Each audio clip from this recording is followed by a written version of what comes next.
excellent timing. Right on time for you to fuck me over again, In case you're unaware, I'm a big fan of Sunset Shimmer, which makes me far more likely to have a positive opinion on the Equestria Girls movies. So seeing them drag a non-Sunset Shimmer 7th wheel around, 8th wheel, I'm sorry Spike, I keep forgetting about you there, isn't exactly the best thing I could imagine. So this premiere calls back to an episode that I literally forgot about. I mean, after making my silly Donald Trump joke, I was just like, yeah, Hearthbreakers, that was the 19th episode.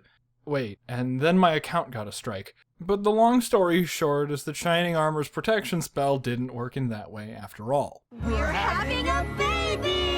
I feel like they tried too hard to make the Crystal Empire lightning strike twice, which is a really bad idea. You see, Crystal Empire worked because we didn't care about it. I mean, if you're a grown adult watching a show like this, you'll most likely go in with the understanding that kids' shows are diametrically opposed to the concept of shaking up the status quo. So it's not stupid to think that the Crystal Empire would get destroyed in its titular episode, whereas it would be stupid to think that Ponyville would get destroyed in, like, Return of Harmony, just to name a random example. Now that we've been conditioned to care about the Crystal Empire, it would become unreasonable to think it would get destroyed no matter how many Game of Thrones references got used up last season, making Josh Haber grumble under his breath about how Emma Larson isn't so great.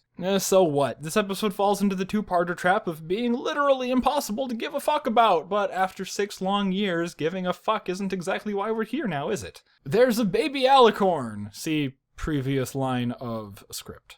Well, that was handed to the fanfic writers on a silver tray. I mean, a middle finger, that is. Ha ha ha! Your headcanons are wrong! Fuff to your quotes from the show creator herself. Fuff, I say! Where are your 6 million views now? Besides my mild amusement at the fact that they would be audacious enough to confirm something that could only serve to infuriate everyone who's ever bothered to think about it, I don't see how this character could possibly matter. If they ever age her up to the point where she'd be worth giving a personality to, we'd just be skipping over the CMC's formative years. And then how are they gonna teach Sunbro to make his cutie mark do that weird glowy thing from last season?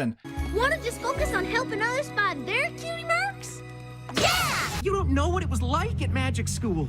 To know so much and not be able to do any of it. But on top of this character being a blatant setup for a CMC episode, he's also the setup for an aneurysm. So after this lucky shot, Sunshine... What's her name? Frank asks this nerd to save the day. And then the stream I was using to watch the episode crashed, so presumably they all died.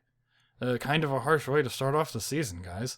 Now for some disjointed random comments about this episode. I liked this stressful sound effect. Along with the CMCs the next time they try to help a boy who can't figure out why they're special. Starlight? Just as a pro tip, put something neat at the start of every script you write. It doesn't even have to matter, it just has to be neat and different. In writing, big things never matter, and they never will. Nobody cares about earth-shattering consequences. But this little tinnitus tone to symbolize stress? Mwah! Everybody loves it. The smaller the detail, the more people who notice it are going to care. This line is pretty weird. I can't wait to see all that light love make the crystal heart even more sparkly and shiny! Actually, Pinkie.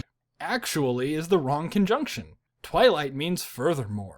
Pinkie Pie was right, and Twilight was adding information, not correcting a mistake. Now, if you're gonna call it a nitpick, just think back to what I just got done saying. Now, I get that this is just to draw attention to the throes of parenthood, but Shining Armor seems a lot more frazzled than in the other two-parters where he was facing much higher stakes. Or maybe he's just remembered that the last time he picked up Twilight and her friends from the train station, he almost died. Spike was the funniest part of this episode. It's almost like your whole future depends on this moment. Check! I can't believe you wanted to skip that. Maybe he gained a little confidence because he's not the bottom bitch anymore, but either way, he was very funny. But it says right in step 3 to, You're, not looking at step 3, buddy.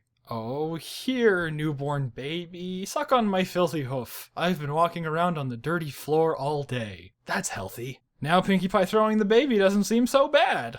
Oh, just like her mom. I think one of the animators fucked up here. Curtains are glowing, but they stop glowing when they start moving. Yeah, I think that's a mistake. But beyond that, why didn't Celestia close the curtains before Rainbow Dash flew out instead of trying to tangle her up in the curtains? Gotta love that Trollestia. Now, I know this final point is going to undo the narrative that I didn't finish the episode, but, Well, I don't know if I'll have time for any wizarding. I'm a crystaller now. That's a big responsibility. big responsibility, and they were gonna make Twilight do it? I had planned on asking Twilight to be our crystaller. Wouldn't that have just been a logistical nightmare? Well, that concludes my analysis of the My Little Pony Season 6 premiere. Remember to like, comment, and subscribe. Check out these other 2 channels and recommend me for analysis daily.